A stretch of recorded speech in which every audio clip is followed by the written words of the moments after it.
Dang.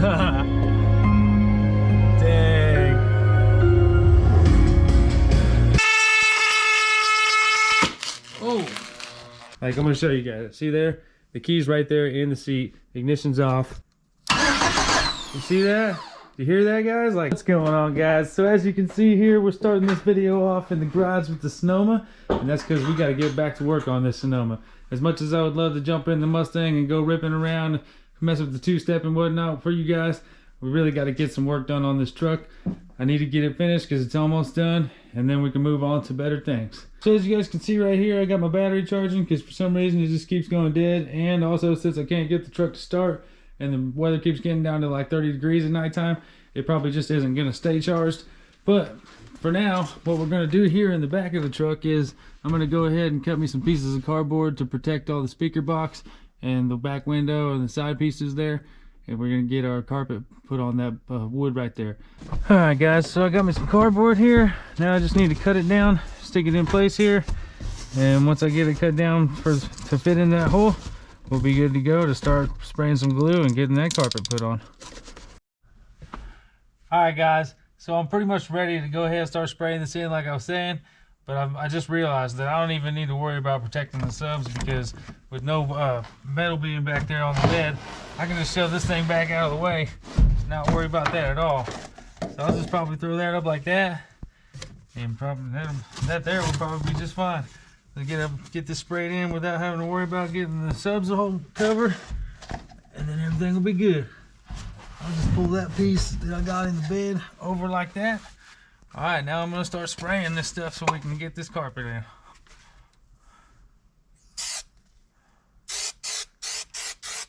Yeah. Like I said, we want to make sure it's nice and thick so we don't lose our grab on the carpet.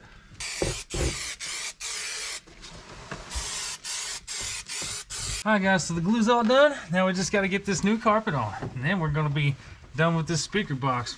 All we'll have to do after that is get the amp installed and get the wiring ran, get us a new CD player put in. After I get all that done, get everything wired up and get the new CD player in, we should just be able to test out the system even though the truck doesn't start yet, because everything does get power. I'm pretty excited about that. I'm just going to try to line this up with the top the best I can, just enough to wrap over the top edge. And then that way I don't have to cut any of it off on the top. I just have to cut everything on the bottom side. All right. Everything is sitting down nice and smooth. Just stretch that over there. Oh yeah, look at that. I'm gonna make sure it's stretched nice and tight. Rub it all down real good.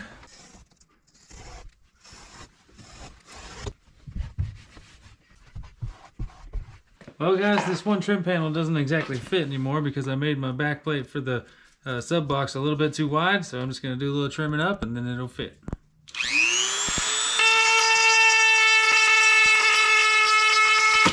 Oh!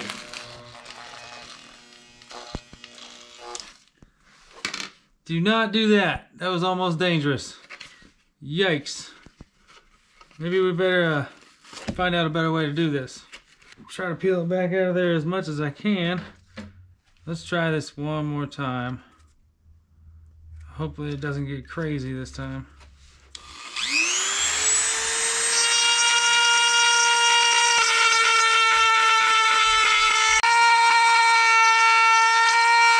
Check it out, guys. It's all finished up inside here except for my wiring and the amplifier in there. But I got that trim panel back on. I had to do some, oh, sorry about the shadow, but I had to do some trimming to fit it up against that box there. But it's in nice and flush. Everything looks good. So now I just got to get my wiring and get my amp hooked up. So now that we're at this point, I can go ahead and get the little panel made for my amp to sit on. And then everything will be all good to go. We'll get the wires ran up to the front, get that CD player installed, and then we can test out this system. So right here is my panel for my amp, and I sprayed it down with a 3M adhesive. I'm going to wrap it in carpet just like the box, and then we'll get it all put on the box itself, get the amp mounted to it, and then we can get it all wired up. So now that I got all my pieces covered with some carpet, I went ahead and put these little triangles on. They were just like the leftover pieces from cutting everything out, so I just used them. That way I can stick these against the box right here, and I have something to mount these pieces to the box itself. And then I can take my top plate, which is where the amp is going to sit, and then I can put it over like this. And that's basically what we're looking at. It's going to be like a floating shelf for the amp. So I'm going to get all this mounted up, and I'll get back with you guys and show you the finished product.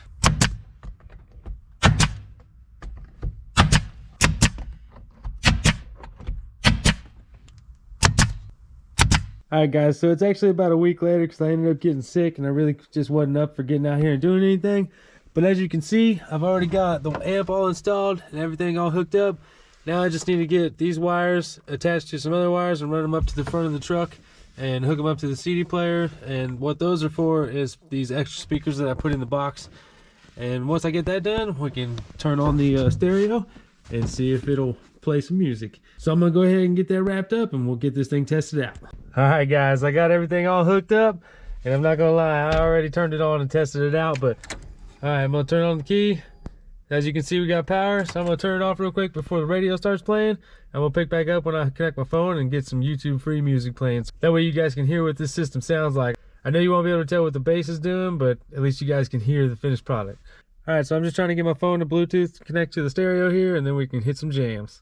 All right guys, we're connected, so I'm gonna link this song in the I'll link the song in the description below like always, but I'm about to listen to some jams. Haha. Oh yeah.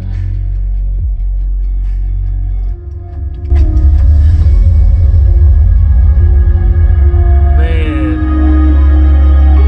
it sounds amazing.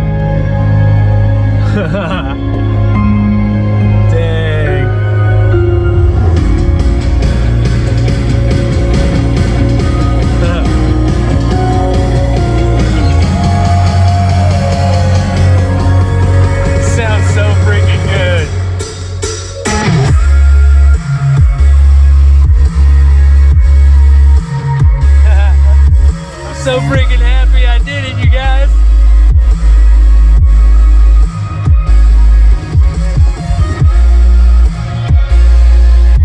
Yeah, sounds so awesome.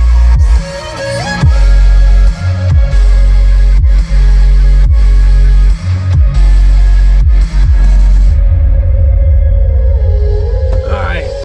Well guys, so now that the stereo is all hooked up and working, all I got left to do is get my sheet metal bent and cut in so we can get it over this box right here. That way it's all weather sealed.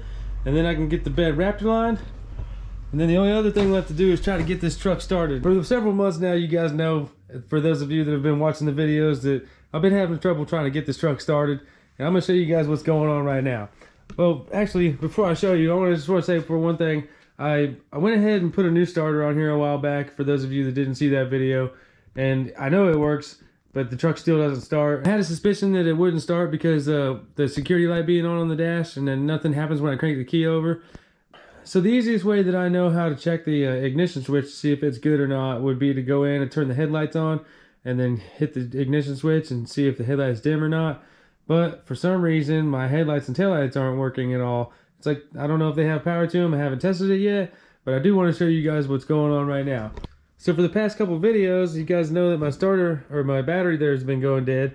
So what I did is I took my starter relay fuse out, because every time I would hook the battery up, I could hear it clicking, and I figured it was bad. So I took it out and I charged the battery all the way back up, hooked it back up, and left it hooked up after we tested out the stereo earlier. And it definitely doesn't drain it anymore with that relay being out. But the one thing that does happen is if I take one of these relays, if I take this relay right here for the starter, and if I stick it back in that spot right there, I'm going to show you guys what's going to happen. Now keep in mind before I do this, that the ignition is turned off and the key is not even in the ignition. Like, I'm going to show you guys. See there? The key's right there in the seat. Ignition's off. So now I'm going to take this relay right here and stick it in where the starter goes. Well, the starter relay. You see that?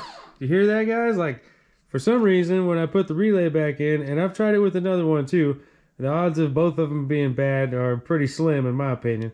So I've done that, and it makes the truck want to turn over. This is without the key being on. Now I'm going to do it again and show you guys. See, that's crazy. I don't know what's going on there.